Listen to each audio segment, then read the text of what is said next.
What's going on, guys? Welcome to episode number 4 of Halloween Lives, the podcast of Michael Myers. I am Blaine Duncan, joined by my brother and co-host, Austin Duncan. Dude, what's going on? I think I say this every single episode, but I'm so excited today, especially. It's awesome what we're doing today. Let me say that. It is. So we mentioned this in last week's episode, but we are going to be talking with Sandy Johnson, who played Judith Myers in the original 1978 film. And I was texting you earlier, and I was like, man, we are about to interview Michael Myers' sister. Like, how cool is that? That's awesome. Literally a movie I've watched every year that I can remember of my life. And it's one of the most iconic scenes right off the bat. So, I mean, like, this is craziness, man. It's awesome. I'm so excited. And, there's really no time like the present. So why don't we just go ahead and bring Sandy on? Sandy Johnson, who played Judith Myers. Thank you so much for being here with us tonight. This is it's a pleasure to have you on the show. Like I mentioned, I was just telling Austin, like, it is so cool to be thinking that we are getting ready to interview Michael Myers' sister. So thank you for coming on the show. Of course, I'm happy to be here. We were just chatting a little bit before we went on the air that it's a little chilly where you're at. You're in the southern part of the United States, and we're from the northern part of the States, but it's really not that different in temperature. So I'm sorry you're dealing with that weather, but you're in good company here. Yeah. Thank you. And I'm inside out of the weather, so that's good. That's right. Well, before we get into actually talking about the 1978 movie. Let's go before that and talk about were you interested in horror movies before John Carpenter's 1978? Did you watch horror movies? Was it something that was of interest to you? And if so, what were some of your favorites growing up? I definitely was a horror fan. My father was the one that kind of got me interested in them. I don't think it was really intentional. He just happened to take me a couple movies, and they happened to be horror movies. So I kind of got hooked, and all through middle school, high school, when we did sleepovers and stuff, that's what we did, was put on horror movies and then stay up all night because we were afraid to sleep. But yeah, my favorites, I guess Psycho. I like some of the classics, Psycho and The Shining. There's one that still terrifies me. It's called Whatever Happened to Baby Jane. Oh yeah, I've heard of it. I've never seen it, but I've heard of it. Yeah, it's a definite psychological thriller, and it will mess with your head. Betty Davis, okay, and Joan Crawford. Yeah, awesome. So you were kind of in a sense, when you were preparing for this role of playing Judith Myers, you had an interest or a background, and at least understanding sort of the psychology, I guess, behind horror movies. Correct. Awesome. So take us to the time when you were casting for this role. I mean, what did you know about it at that time, going into the casting and the audition process? Walk us through that for us. I really didn't know a lot about it. I was called in from the Playboy agency to do a reading for a horror movie. And they, of course, were still keeping most of the script quiet. So until I actually went to the premiere of it, I didn't really know the full story. I didn't know that Michael would grow up to be the monster that he is. So, I didn't know a lot about it. I just read the lines that they gave me. And then they called back the next day and said I'd been cast as Judith.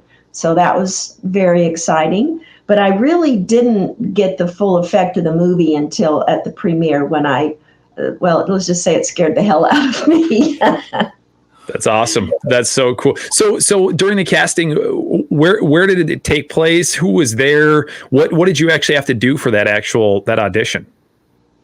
Well, it was kind of interesting. The audition took place in one of the houses. I'm not positive, but I think it was the house where Annie and everybody was babysitting. I'm pretty sure that was the house. And in one of the rooms of the house, they were interviewing me, but they were also shooting the movie in another part of the house. Really? So Wow. that was kind of interesting, because the Judith Myers scene in the beginning is the last shot that was filmed. So it was at the very end. So Okay. a lot of the movie was already done before I was even cast for that part. So yeah, it was going on in another room. So when you first saw the Myers house, or what you would come to know as the Myers house, obviously they had filmed the remaining part of the movie already, or the previous part of the movie, or the part that comes after where you get killed. They had already filmed that piece, so that it's the movie magic piece that comes into it. But tell us about the Myers house a little bit. What did you think of it when you first saw it? Because my understanding was it was in pretty rough shape. Well, it was in rough shape, which of course made sense because it had, sat there all those years. But by the time they brought me in to do the shoot, they had pretty much already fixed it up, because it was just going to be a one-day shoot. So they had to get ready. They were not completely ready. They were still, doing stuff inside to make it look nicer, and they were still working a good part of the day. But as far as the front, they had already fixed it up. Okay. All right. And so when you went through the audition, I'm assuming John Carpenter was probably there. Deborah Hill was probably there. Is that accurate? That's correct. Yes. Okay. And there were other people. I'm not sure. It was a long time ago. And if I had known that Halloween was going to be the movie that it is, I probably would have paid a lot closer attention. For sure. To all the details. But it was just another interview. I went on a lot of them, daily. So unfortunately, I don't remember all the details. I remember I was sitting at a large table, and they were all on the other side of the table, asking me to read lines and asking me questions. They did ask me to scream, which I remember that because this was a residential neighborhood. And I thought, I wonder what the neighbors think. Of course, there was a lot of screaming going on in that house. Oh, for sure. I'm sure they got used to it. Yeah. Yes. Yeah, that's funny. So, go ahead. Nope, go for it, Austin.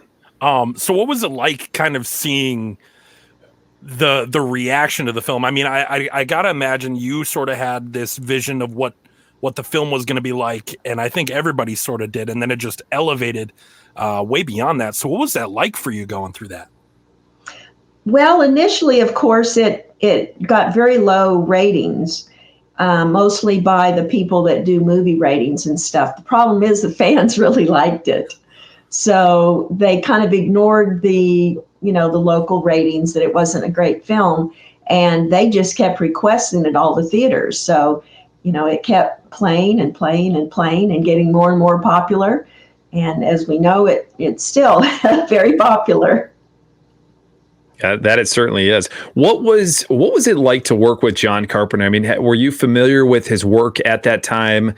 What was he like on set? What direction did he give you in that role of playing Judith Myers? He was very nice. He was serious. He and Deborah Hill both kind of worked together to give us the instructions for how they wanted the scene. They actually kind of played it out in front of us. So John was acting like David Kyle, and of course Deborah was me, and they were kind of acting out the feel they wanted for it and the staging and everything. So they were really good about letting us know what they wanted, and we were very comfortable with it. In fact, it was a lot of fun, not a lot of stress on the set, for sure. So take us into the day of actually filming. What obviously it was at night, but walk us through that. I mean, where was your mind at the time? You obviously knew at that point that what the movie was going to look like, or at least a little bit of what that was going to be, that it was going to be actually this little 6-year-old boy who was going to end up actually being the one who was killing you. But walk us through that day of filming. What do you remember from that day? Well, I remember that there was a trailer outside for getting dressed and stuff. I remember that Jamie Lee was there, and of course David Kyle, and I believe Will was there for a little while. Of course, they protected him from most of it. His scene is really outside, so he didn't witness, any of the other stuff.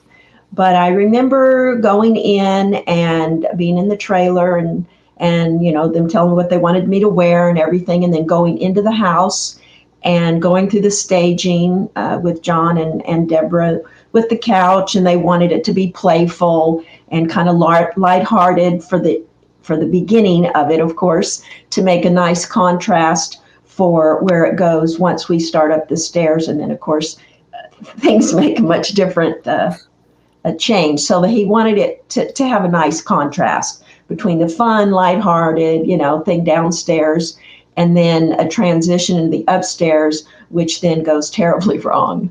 But I remember the downstairs was fun, and we were lighthearted and just playing with it, and then kind of teasing each other as we went upstairs. And then when I was upstairs, of course, I was by myself. And I can remember sitting there. It was very creepy because it was dark and it wasn't a studio. We weren't filming in a studio. We were actually in a house, and I could hear them coming. So I could hear them on the stairs. I could hear them coming through the house, up the stairs, the whole deal. So that was kind of scary. I was sitting there, oh my God, I'm about to get murdered, and here they come. So so that was interesting. It was scary, obviously, having a knife come at you. So yeah, it was a definite contrast between downstairs and upstairs and how it felt. So. And how many takes did it actually take? Was it all done just in a single take? It was 2 takes. Which I gotta imagine, because of the way that first shot opens up, the long move around the house shot. I gotta imagine there was a lot of pressure on you, kind of being there at the end to get it right after everything else had gone right. Right. They've gone through all of that, and now I don't want to blow it either downstairs or upstairs. So yeah, there's always pressure, I guess, and especially since that was a brand new camera, and they were still, experimenting with it, and it was a very long shot. So like you say, they can't just say cut and then just do another, 10-second thing. They have to start all over. So that was a little bit of pressure, but it was also fun. It was a very cool camera. Yeah, that's good. And that was obviously very new for that time, right? I mean, there had not been much done with it up until then. So that's where it really set a lot of trends and set that set that in motion for many other people to use. So Deborah Hill, if I remember correctly, was Deborah Hill was actually the hand of little Michael Myers. Is that accurate? Yes, that's correct. Oh. They obviously didn't want a young child in there stabbing me. So, and she had small hands, so it worked. Awesome. No, it's very interesting to hear about what life was like, obviously behind the camera, and the things that us as fans, we strive to hear these things. We want to know more. We love hearing those details. So it's always fun to hear that confirmation, because there are things that you read on the internet, you never really know what's true. But then, you obviously get to interview Judith Myers herself, and we get to hear what it was really like. So when we look at the film in general, and we hear about a lot of the things that happen behind the scenes, it sounds like it was a very, it seemed like there was not only the actors, but then obviously the people who were on set were really helping with not only the painting of the Myers house and the creation of things and moving things around. Were you involved in any of that, like set prep or anything like that before you actually filmed? No, I wasn't. He had a lot of friends, and they were all there being very busy up until, of course, we rehearsed, a good part of the day. Getting all of it right. It was a small house, so when you're doing, a Panaglide camera like that, you have to be very careful, because it's actually a very big camera. So you have to be careful when you're walking through not to get things in the shot that you don't want to be in there, which is small, which is hard in a small house with that many people in there. So we had to practice a lot to make sure they were getting only, what they wanted on film and not each other or mics and all of that. So, it took us a good part of the day and they worked, but I was not asked to do anything other than get dressed and work. And get murdered. Yeah. I would help them if they'd ask, but they didn't ask. No, it sounds like you had a big enough role, obviously, in really launching, the whole story. I mean, that's what I think is so great about having you on, and it's something that Austin and I talked about early on when we were planning the show. Is if we're looking at the actors of who starred in the movies, who do we want to start with? And it's like, why not start right with the sister of Michael Myers? I mean, it doesn't get any better than that. So when you look at that scene, and it's obviously it's a very violent scene, and getting stabbed multiple times, were you surprised that there wasn't any, that it wasn't more graphic, that there wasn't blood, that there wasn't, that gore that maybe you may have seen in other horror movies previous to that? Yeah, I mean, I was glad it wasn't super gory. I'm not really a big fan of gore. I like psychological thrillers, things that mess with your mind. So a lot of times if it's really bad, I'll just cover my eyes. So I'm kind of glad I didn't have to do that. Sure. Although, of course, there was blood. I had, pellets in my hand. So when I did that, of course, it went everywhere. But also, that's what it was. It was you were holding on to pellets in your hands, and as that was happening, you were obviously crushing those. Right. So I just when I slammed myself, that's when it went everywhere. And in fact, since we did 2 takes, all of that had to be washed off. And so I don't remember who was working on me the first time, but they were very rough.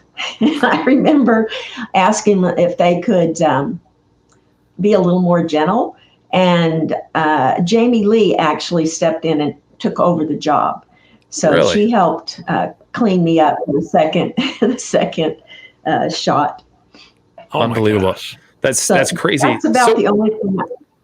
That's about the only thing I really remember inside the trailer. And of course, that was her first film. So, to me, she was just another person. And I hadn't read the script, so I didn't even really know who she was. I knew she was in it, obviously. But now, of course, that's pretty significant of who was helping me wash blood off of me. Right. Well, and that's what she was brand new. And that's what I was just thinking about. I mean, to think that here you sat in a trailer with Jamie Lee Curtis, who would obviously end up being one of the most popular names ever in Hollywood. Everybody knows Jamie Lee Curtis. I mean, that must just seem so surreal to you in so many different ways. It does. That, and also working with John Carpenter. I actually did a panel with him. A few months ago, we were at, I think, Steel City Con, and he and I were the only ones there from Halloween, and we were in the same room. And so we did a panel together. So that was the first time I had seen him in all these years. And it was like, oh my God, it's going to be him and I in front of hundreds of people. Nobody's going to ask me anything. But it was actually very nice. I did get a lot of questions, even though he was there. And he was very gracious. He was very nice to me up there. He sometimes deferred to me with certain questions so that I just wouldn't feel like a lump on a log sitting there. I mean, because who in their right mind is going to talk to me when John Carpenter is sitting there? Well, hey, don't cut yourself short. Don't sell yourself short. You played a huge role in this thing and launching this movie. So yeah, definitely don't sell yourself short there.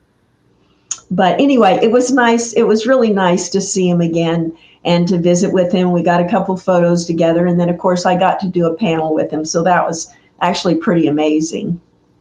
That's so cool. Now, when you were on set, was the famous Michael Myers mask there? Was Nick Castle there? Do you remember anything about the actual mask being there or seeing the mask? I don't think so. They had been shooting pretty much nonstop. I'm sure that he was probably very glad to have a day off. Sure. Yeah. So you So, didn't like know. I said, I didn't know the script until the premiere, so I was not aware of the mask or that what little Michael was going to grow up to be. Yeah, was that kind of shocking to see when you watched it for the first time? It was. I remember that I was terrified, really. I mean, the movie it just scared the hell out of me. And I thought, oh my God, that's what, that's what my little brother went on to do. It's bad enough that he killed me, but look what's going on. He's been put away and now he's out on the loose and he's murdering people. Yeah, I was sitting there in the theater going, oh my God. So that's when it really hit me, what the movie was all about. And do you think, something that I just recently started doing here in the last week was, I started listening to the audio book by Curtis Richards, the novelization of the 78 movie. The book came out in 1979. And I guess the first question is did you ever read the book, the novelization that came out after the film?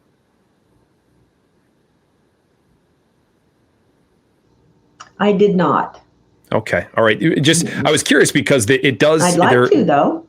Yeah, there are many more details, I guess, in that book that are revealed that you don't necessarily see in the movie. But I'm just curious from your perspective as being Michael Myers, the older sister of Michael Myers. Do you have kind of a theory of your own as to what it was that caused Michael to be the way that he was? I mean, what do you think about him after all these years, as far as like what truly was the reason why he was the way that he was? I guess I always kind of thought he was just empty, and there was something obviously that had to do with sex that triggered him. He was so revolted by it, or just there was something about the visualization of that because he didn't even have to see it. He just had to know that it had happened for him to go, totally off the deep end. So I'm thinking, like Dr. Loomis, that it was just evil. He was just a bad seed, so to speak. Sure. I'm not sure anything made him that way. I think he was just kind of born that way. Yeah, it's interesting that you say that. You bring up like the sexual piece of it, because in the book it does talk about that a little bit. I mean, it goes into much more detail about Judith and her boyfriend and what was happening that night before even the scene that you portrayed Judith in. So I was just curious as a fan what your take was on that. But so let's fast forward then to over the years we've gotten many films. I think we're up to the 13th film now with Halloween Ends just having come out this last year in 2022. Have you stayed a fan of the franchise yourself? Well, the interesting thing, and I know it's hard for some fans to believe this, but when I got married the first time, we moved away. We moved to Oregon. Then I was divorced. Then I moved back to Texas and I went to school. I became a teacher for special needs kids. And that pretty much took everything I had to do. I didn't have time to do anything else. I never, ever Googled my name or anything like that. If I had, things might have been different, but I really had no idea about the other films, or I just never assumed it was, going to go anywhere. So I just never followed up on it. Really, the first time I learned that Halloween was a big deal was in 2018 when my current agent found me. And he texted me and asked if I was the original Judith Myers, Sandy Johnson. And I said, yes. And who is this? Because it was such a weird question for me. I just thought, who is this? And so then he explained to me that he's a convention agent, and that he would like me to go and do signings. And I said, why? Why would anyone want my signature? And he said, I think you should do a little research tonight. And Sure. so, I mean, people find it surprising, but I had no idea that Halloween was a big deal. I had no idea that people around the world knew who I was, or that they loved that character, or that there were a bunch of other Halloweens that had come out. And so that's kind of when it started, was that summer of 2018, whenever I found out what had happened. So all those years I was so absorbed with teaching children and going to school and getting a PhD and all of that, I never, ever thought to look and see whatever happened with it. So have you gone back now and looked or watched any of the movies or yeah. any new ones? Nice. Oh, absolutely. Yeah. I've seen all of them except Rob Zombie, because I'm not into the gore. But yeah, I've watched them all. And yeah, so it's interesting. I'm not a teacher anymore, so now I have time to do other things. Well, it's interesting because, and you just kind of answered my question that I was going to ask is what your thoughts were on, we had Hannah Hall who played Judith Myers in Rob Zombie's remake. She's, most famous for her role in Forrest Gump. But I was curious if you had known anything about her portrayal of that role or anything like that. But it sounds like you didn't see those movies. Nope. I had no idea that it was a high grossing film, or like I said, that international fans, no idea whatsoever. It was a total surprise to me. And was it, did you ever at any time before 2018, I mean, you had to have, either seen like at Halloween time, like a Michael Myers mask, or maybe we're scrolling through the TV and one of the movies would be on. I mean, was there ever a part of you that was just like, you really, you knew that you helped launch that? I mean, that had to have been really just, again, so surreal to be a part of that. I did not until after 2018. Okay. Right. I didn't go to the movies. Teaching special education children hands-on science is an extremely consuming occupation. I mean, all I had time to do was read things that I thought would help the kids, to set up experiments.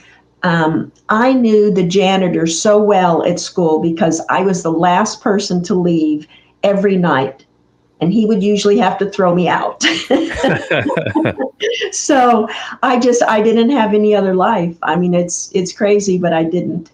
I really didn't have much time for movies or reading anything other than for my job. Wow. What a cool thing for you to say that you did throughout your life, though. I mean, how amazing. Number one, teachers are just so, they're so important to the world in so many different ways. And obviously to be doing that with special needs is just that much more special. So that is very, very cool. And I certainly understand you wouldn't have a ton of time probably to really realize that there are, nerds out there like Austin and I that absolutely love this movie and the series. So I guess then, 2018 happens, you probably do one or two conventions, and then you start to realize what this has become. Was it just this huge shock that people were just absolutely obsessed with this movie and tried to find out every little detail like Austin and I, or what was your thought there?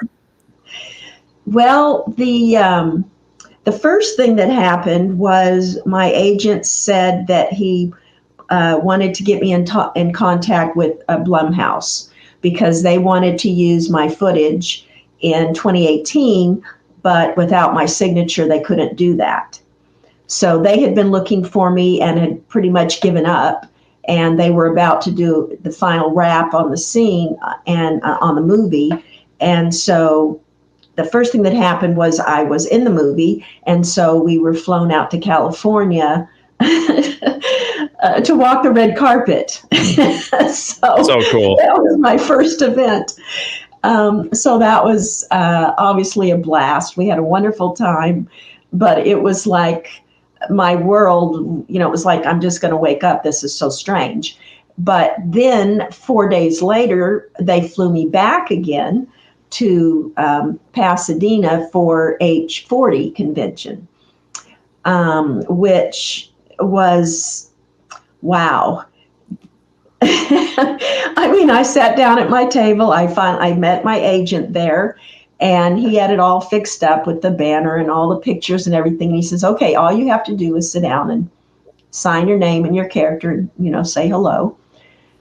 So they opened the doors, and it was like I had a line so fast that was so long. And I just thought, oh my God, this is nuts. All of these people have come here to see me.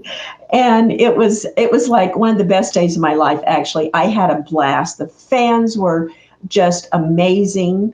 They, I don't know, they just showered me with love. I don't know how else to say it. They were so warm, so sweet.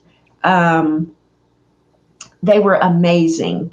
And I just enjoyed meeting them so much and hearing their stories about how they, became to like Halloween so much. And in a lot of ways, how it had changed their life. I mean, they were just full of stories. It was so interesting.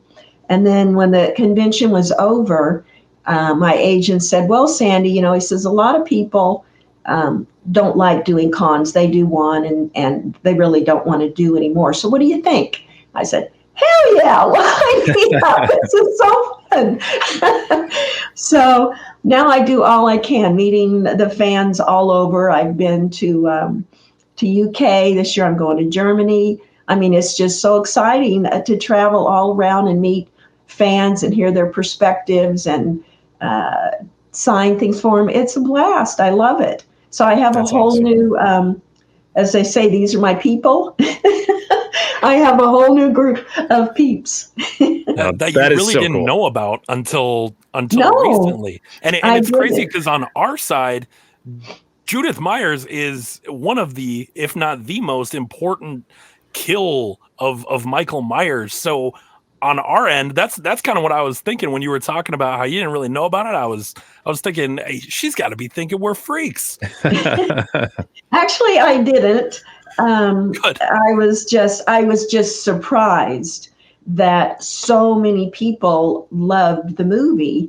And then I had people there that had come from Germany and New Zealand, and people had come from all over the world to meet me. And I was just like, I was just so surprised. I mean, it was such an honor for people to come all this way to meet me.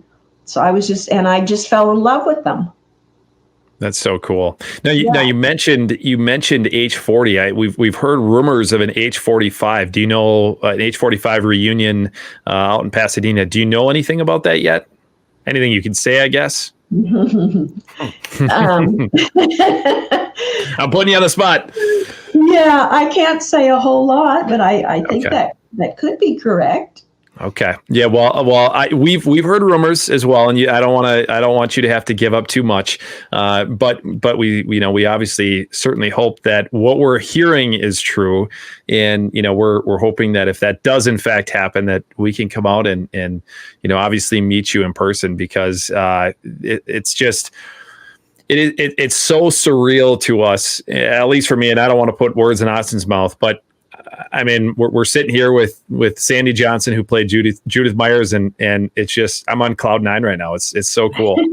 I mean, it's something, like I said earlier, it's something I've watched every year that I can remember, and it's something I'll watch for the rest of my life. It's such an important movie for me and Blaine, I know, and it is crazy to kind of be sitting here talking with somebody who's made such an impact on us. Absolutely. Well, I have come to really love the movie as well, and I have watched it many times in the last few years, and I think it is something I won't ever get tired of watching too. Yeah, no, it's just there's so many fans, and I think for Austin and I, and it's really the name behind the podcast of Halloween Lives. Like we want the series to continue in one form or another. And the hope for the show was to obviously just continue to bring Halloween, as far as the series and the franchise goes, to fans around the world on a weekly basis, that people can listen and they can talk and communicate with us and send us their ideas and things like that. It means so much to us. And Austin and I are probably very, very weird in the sense that it's my favorite movie of all time, and I know it's for sure probably Austin's favorite horror movie. It could be his favorite movie of all time, but we only watch it. We've talked about this on previous episodes. We only watch it actually on Halloween night because there is just something so magical about that movie, and when you actually get to experience it on Halloween night and sort of put yourself in the shoes of the characters, it's just. I think that just makes it so much more special. So, from two fans like us, thank you for obviously giving us the character of Judith and giving us that portrayal, because it really did truly launch this series into what we know today. Right. And I appreciate that. Yeah, absolutely. And, we could talk. We have so many more questions that we could probably get to, but we're not obviously gonna be able to get to everything tonight. But what you have one last message for any fans who are out there watching this? What would you like to say to anybody who's watching this and straight from the character of Judith Myers herself? Anything you want to pass along to fans? Well, I would just like them to know how much I love them and appreciate them. And I appreciate that they liked my portrayal, the way I chose to portray her, and that it has made an impression on them, that character. So I'm pleased with that they're happy about it. And I look forward, if I haven't met them yet, I hope I get to. So every time I'm at a new convention, I not only am happy to see the ones I've met before, but it's always just a joyous day to meet new ones that I haven't met. That's awesome.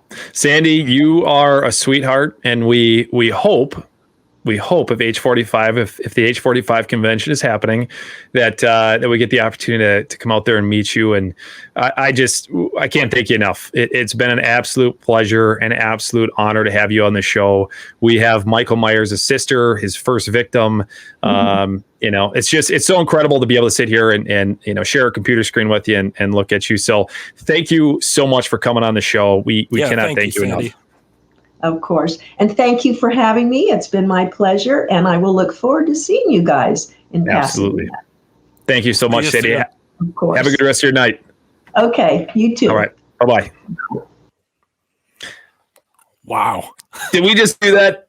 Did we just interview Sandy Johnson?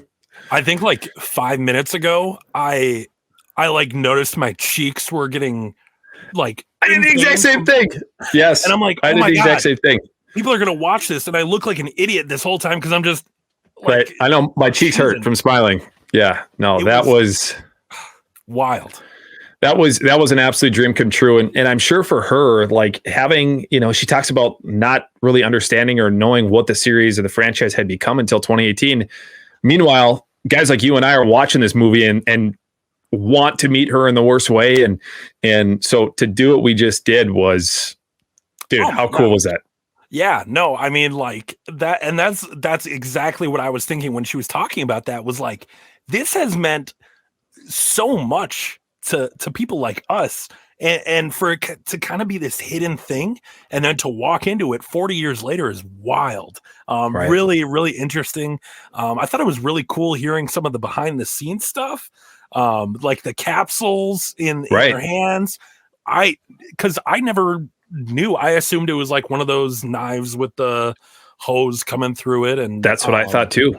Yeah, because a lot of times, when you watch that movie and you watch that scene, you do see that she has blood smeared on her, but it's not a lot. So it was like, what was that sort of here? That it was capsules. I mean, I had no idea at all. So. If I remember correctly, that's kind of one of the only shots in the not shots, but one of the only scenes in the movie where you do get a lot of blood, and maybe the most blood in the entire film is in that scene. Yeah, I don't know that there is any other blood. I can't think of. I'm trying to go through, I guess, in my mind real quick. But outside of like Jamie's cut on her, Lori's cut on the side of her shirt.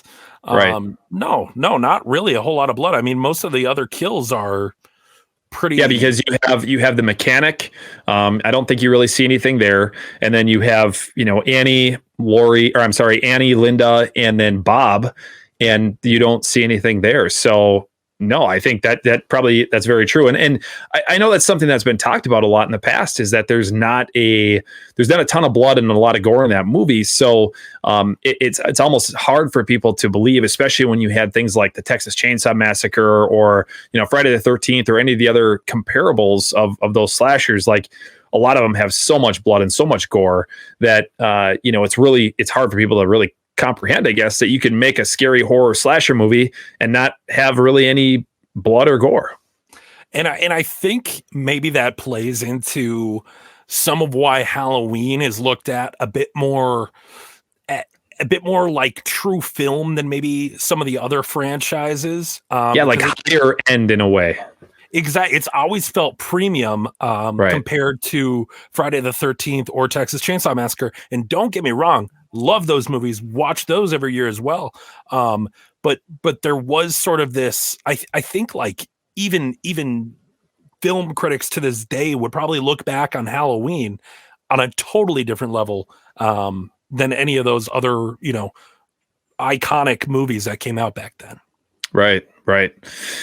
No, that was so cool. I like I said, when we were sitting there, we were talking and I was listening to her. It was just like, I mean, to think that she was on set, she was in the actual Myers house doing the deal, setting up the scene for, setting herself up and setting the story up essentially for what we know today. I mean, without the Judith Myers kill, we wouldn't have what we have, what we know today. So, man, that was so cool. We cannot thank Sandy enough. I mean, seriously, I could say it 1,000 times over, and it wouldn't even begin to be the tip of the iceberg of the amount of thank yous that I want to give. So that was so cool. And obviously she couldn't say too much regarding the Halloween 45 reunion, but from everything we know, everything we're reading, it does sound like that is going to be happening. So we're really looking forward to hopefully getting out there and meeting her when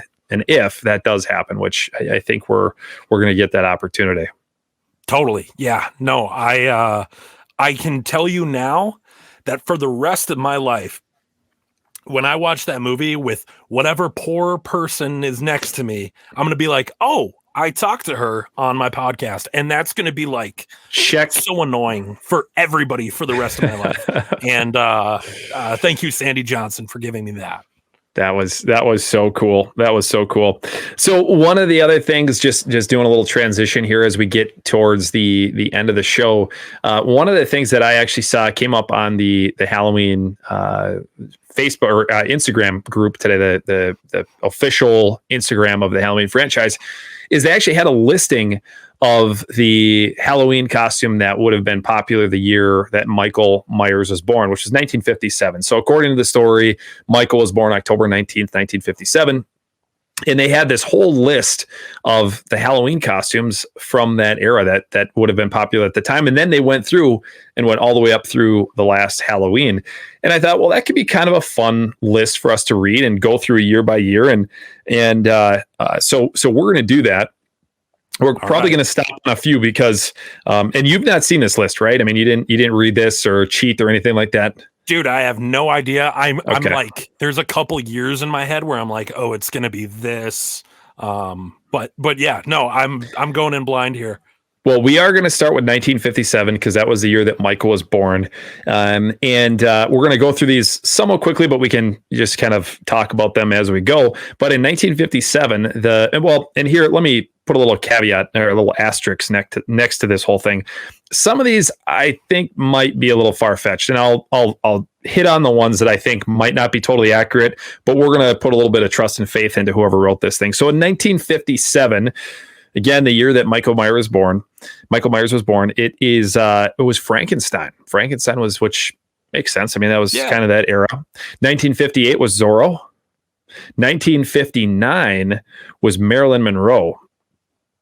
1960 was a hula girl.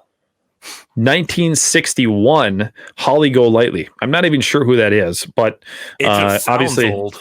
Yeah, I know there was. It has something to do with Audrey Hepburn, and I think Breakfast at Tiffany's, which I've not seen that movie. Sorry, don't hate me for any film critics out there. 1962 was Rocky and Bullwinkle. That was what was popular. 1963 was Cleopatra, who Elizabeth Taylor had played Cleopatra in the movie, and Cleopatra was apparently the popular costume obviously for girls. 1964, you had the British invasion of the Beatles. So the Beatles were the popular costume from Halloween 1964. 1965, staying with the same sort of musical theme, you had Sonny and Cher. So we're getting into sort of that era of hippies and that whole Vietnam era. 1966, Barbie. So that was obviously, something that probably stuck over the years. And I do believe, even until today or up until today, Barbie is still a fairly popular costume amongst young girls. There's a movie coming out. Yeah, it's going to be huge this year. Yeah, there's the Barbie movie's coming out. I guarantee Spirit Halloween and some of those different shops are going to have tons of different kinds of costumes. Another costume that I think might actually be popular this year, based on a little bit of resurgence, is Morticia Addams. So the Wednesday series just came out on Netflix here in the last few months. I've yet to see it. Did you see it? I saw a couple episodes. I don't think I'm the main demographic they're targeting it at. It was fine. It was good. But I did think when I watched it, I was like, I'm going to see so many Wednesdays. Oh yeah. This Halloween, it's going to be insane because it's huge on TikTok and everything like that. So right. Yeah. So we might see a resurgence of some of the Addams family, but 1967, was Morticia Addams. So, okay. 1968. Here's where I'm going to throw the bullshit flag just a little bit. This is the first of a few. So Rosemary Woodhouse from Rosemary's Baby. I don't know that. First off, I don't really know how you would do that costume necessarily. No.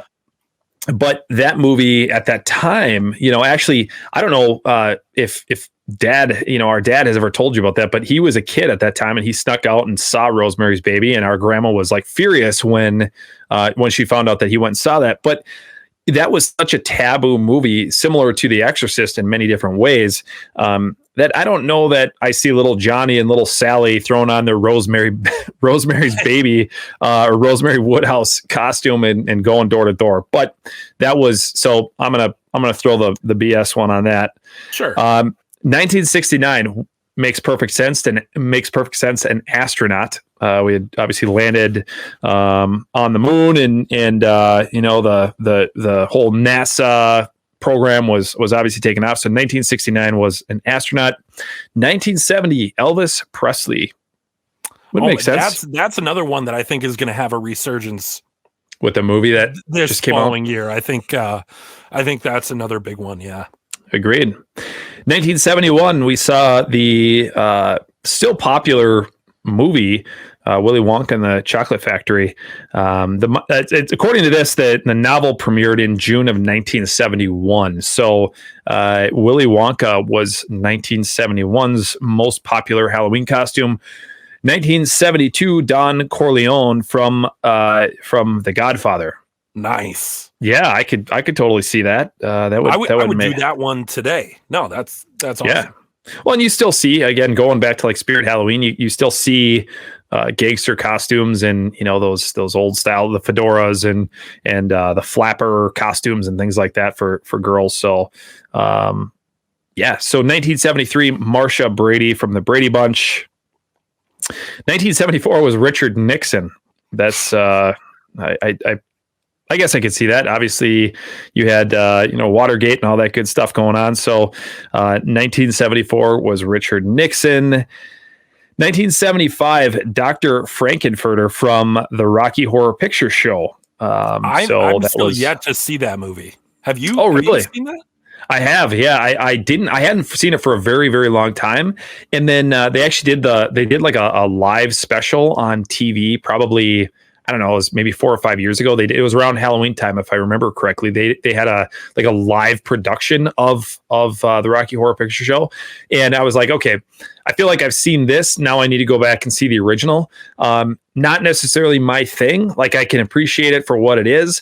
I don't know that I'll probably ever watch it again for the rest of my life, unless I would happen to see it or have a reason, or would be passed out in front of the TV with my eyes open. But it didn't do anything for me. But again, I appreciate, what it did, I guess, for.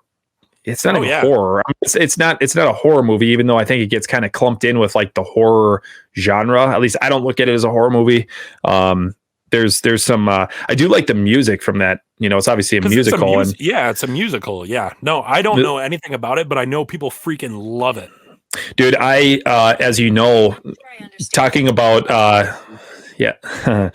Talking about Spirit Halloween again. So when I was pretty young, but I worked at Spirit Halloween for one season, and the song Time Warp from the Rocky Horror Picture Show was like a daily song that got played, because we had this one CD that had, I'm sure it had like the Halloween theme on it, had the Friday the 13th theme, had all these different themes from these different horror movies.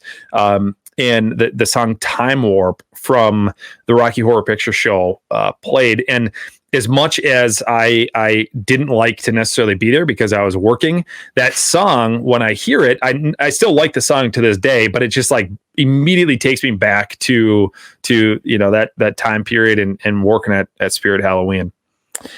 So we're at 1976, and the costume for that year was Charlie's Angels. So that does make sense. 1977, by no surprise, you got it. Very popular costume still to this day. I think it's pretty rare that even in today's day and age that I don't answer the door on Halloween and there's not at least a Star Wars themed character at my door at some point throughout the night. Still very popular. 1978. I'm gonna again throw the bullshit flag, because they said Michael Myers was in 1978 the most popular costume. I don't know that I believe that, because I don't think it was, number one, it wasn't like they had Michael Myers masks back in 1978, right? I mean, it was I just don't buy it. I don't believe it. I'd like to think so, but yeah, I'm kind of with you where I don't think people knew back then that was the Kirk mask. White. No. And the movie had just come out, and it's not like I could understand it in like today's day and age if no different than like the Barbie movie that's coming out. If they now have marketing for that. Like they've been already coming up with the new Barbie Halloween costumes for the last year already that are going to get released this year in anticipation of, obviously the movie coming out. So back then it wasn't the same type of marketing, and it'd be maybe different if, they had like the Ben Cooper boxed Halloween masks or Halloween costumes, that if they had like the Michael Myers version of that, which would be cool as shit. But they didn't. So I don't know. I just looked at the release date too. It was October 25th, 1978 too. So you'd have to, within a week, get your costume together. Don't buy it. But it's a nod to our man, Michael Myers. 1979, Rocky Balboa. Nice. Makes sense. 1980, John Travolta. I don't know. It kind of talks a little bit about some of the movies that he was in, Saturday Night Fever, obviously Grease, things like that. So I think they were just kind of in general saying that John Travolta, some of the characters that he had played was popular, obviously, for Halloween at that time. 1981, Indiana Jones. Still, I think, I don't want to say popular by any means, but you can still find Indiana Jones costumes out there. 1982, one of my all-time favorite movies from when I was a kid, because now we're starting to get into my era a little bit. I wasn't born for a few years yet, but 1982, we're getting close. 1982 was E.T., an absolute favorite movie of mine. That little alien used to scare the shit out of me when I was a kid. 1983, Michael Jackson was reportedly the popular costume for back then. I was Michael Jackson back in That must have been like, man, I don't know, 2009 like or 8 10. or 9. Yeah. Yeah. Yep, I had the red jacket, the glove. It was so bad because I couldn't find a fedora to fit my big head, so I actually wore a Freddy Krueger fedora that was marketed for the Freddy Krueger movie, and I like spray painted it black so it wasn't brown. But if I took it off, you could see like the little burn holes in it and stuff. But that was my Michael Jackson costume. I remember that hat, dude. Yeah. Yeah, pretty funny. 1984. So you had Michael Jackson, very popular at that time. Also Madonna. So 1984 was Madonna. 1985, the man, the myth, the legend, Freddy Krueger. Cool. You want to talk about marketing? If you want to talk about how they marketed Freddy Krueger back in the 80s, I mean, they truly set the standard for marketing Freddy Krueger. So I was born in 86, so we'll get to the next year here in just a second. But dude, I remember as a kid, like Freddy Krueger, there was a ton of Freddy Krueger stuff. And I remember having different Freddy Krueger. Like I had a Freddy Krueger yo-yo. I had Freddy Krueger cups. I had like these like squeeze ball things that were Freddy Krueger that I'm sure now are worth, a lot of money. And they probably ended up in the garbage at some point. But they did a good job setting the standard for marketing horror characters, and they did so with Freddy Krueger. And I also know that they did have the boxed Freddy Krueger costumes with like the old vinyl plastic, masks and costumes. And then, of course, they did have the Freddy glove, which I remember as a kid as well. So 1986, the year that I was born, we've got the California Raisin was apparently the popular costume. 1987, Elf. Did you ever watch Elf? That was popular, obviously, when I was a kid. The TV show Elf about the like alien, the furry brown alien guy. I thought you were talking Elf, like Will. No, Elf with an A. A-L-F. Yeah, it was an Elf. 80s sitcom. Yeah. 1988, still a popular costume. Beetlejuice. Still see a lot of Beetlejuice stuff. Great movie. 1989, again, still popular. Ghostbusters. Fantastic movie. I've always that's always been in the back of my head for like doing Halloween parties. Doing some sort of a Ghostbusters costume, but I always just end up being Michael Myers. So there's a lot of overlap between the fans of these two franchises. And I've seen some of the Ghostbusters like costumes people make, and they're freaking sweet, man. Like they got everything in it and it looks awesome. So yeah, I'd definitely like to do that one year. 1990 is Marty McFly from Back to the Future. 1991, Terminator. So Terminator 2 Judgment Day. So Terminator came out in 1984, but it looks like Terminator 2 Judgment Day must have been released in 1991. 1992. So we're not quite to where you're at yet, but we're starting to creep into this, into your era, the 90s, and this isn't necessarily a Halloween, a Halloween holiday podcast that we're going to get into Halloween right now. But dude, the 80s and 90s for Halloween were freaking sweet.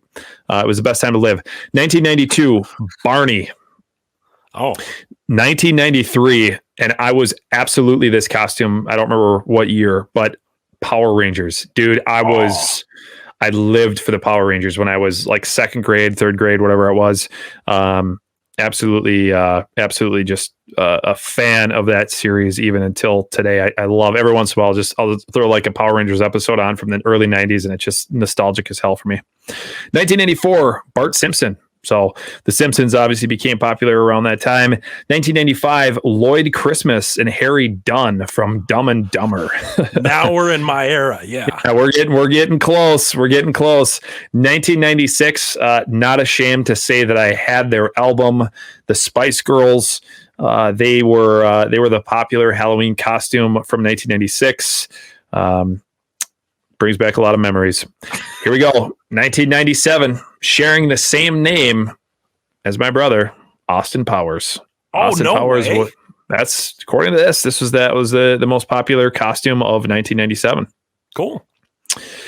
1998, another great series, another great film. It was Ghostface from Scream in 1998. Another movie that they really marketed well and took advantage of, obviously selling the mask. 1999 was Neo from The Matrix. Nice. First DVD I ever owned was I remember The Matrix. that DVD. 2000. I'm pretty sure you did this one. Britney Spears. Were you Britney Spears? That was me when I was, what would I be, 5 years old? Yeah. No, that was been 3. You'd have been 3. But in math, what year? Math, 2000. Oh yeah, 3. Shit. Yeah, no, I was her from the video with the little like tied up thing. Yeah. I know. 2001, Harry Potter. That was when that obviously became big. 2002. I don't know that you were ever. I remember most of your Halloween costumes because there's 11 years in between the two of us. But so I remember a lot of your costumes. But I don't think you had this. You did have this costume, but I don't think you actually ever did this for Halloween. It was Spider-Man. Were you ever Spider-Man for Halloween? I think I was the Green Goblin for Halloween. Actually. Ooh, okay. See, I don't remember that. Yeah. I remember. I guess I remember you having that costume, but I don't remember that. 2003, Captain Jack Sparrow. 2004, SpongeBob SquarePants. 2005, bringing it back to 1977 with Star Wars. You've got Darth Vader was the most popular costume. That was 05. That was 2005, and apparently that's where the list ends. I thought it went up until today. I don't know why they would have stopped at 2005. 17 years ago, but right, yeah. Apparently 2005 was when they stopped tracking this shit. I don't know. 2005 was a great year for Star Wars. That was you don't know it, but it was Revenge of the Sith. If there's anybody who's on here, it's no, I'm not knocking anybody who likes Star Wars. I'm not a fan myself. Sorry. That's weird that it ended in 05, but I've got to imagine you'd have like, I don't know when Suicide Squad came out, but like Harley Quinn is like one of those things that's like, it's getting to me in my like age group where it's like the cat ears thing where I'm just sick of seeing it. Yeah. And that's coming from a guy. I've done Joker like 5 times. I'm like a total like bitch about it. I don't know. But I'm trying to think of other years where it was like for sure one thing. I gotta imagine Borat made a big splash. Borat. Yeah. I mean, there's like I'm kind of surprised that like Superman or Batman were never on that list. I know I was Batman when I was like 3 or 4, but yeah, for some reason it stops at 2005. I clearly didn't read enough into the article before the show, but if you guys know what the popular costumes were from 2006 to 2022, please say below in the comments. But yeah, dude, to be continued. Episode 4 with Sandy Johnson. Holy shit, dude. So cool. So awesome. Cannot say enough good things about that interview and what an absolute treasure and an experience that we got to have. What a sweet lady too. Just like super nice, super down to earth. Yeah. Like, so cool. And it makes sense too, because she didn't grow up or grow the last 40 years going, oh, I'm this horror icon. Right. Getting a big head about the whole thing. No. Yeah. And honestly, everybody we've met and talked to at conventions, everybody's been super, super nice and down to earth too. I think absolutely. I think horror just has a way of people don't get like that, I guess. Right. And we talked about that a little bit on a previous episode too. It's just like the community is so good and so supportive, and just super cool to be able to have that opportunity to interview Sandy tonight. So again, to Sandy Johnson, thank you so much. Cannot thank you enough. It was an absolute pleasure. This is episode 4, the end of episode 4. If you like what you're seeing, please make sure you like, you follow, you subscribe. Hit us up on YouTube, Spotify, Apple. We're available everywhere. We're having a blast doing these, so please let us know what you think. We've had some awesome comments coming through on YouTube, letting us know that people are really enjoying the shows. So please make sure that you're letting us know what you think. Hit us up in messages and with your messages, and let us know if there's a certain show or a certain topic that you do want us to talk about. But that's it, man. That's a wrap for episode 4. It's been an absolute blast, absolute pleasure. As always, doing it with you, and we're on to the next. Yeah, we'll see you next week for episode 5, and we got another good one if I can say so myself. Yeah, we're not going to say what it is yet. We're not going to say, but we do have a really fun episode planned, and then we also have some more guests that we're actually have lined up for future episodes as well. So there's a lot more content coming your way, and we can't wait to bring it to you. So for episode 4, I'm Blaine Duncan. joined by my brother, Austin. Thank you guys so much for listening, for watching. Make sure you like, subscribe, follow, and we'll see you at the next one. See you guys.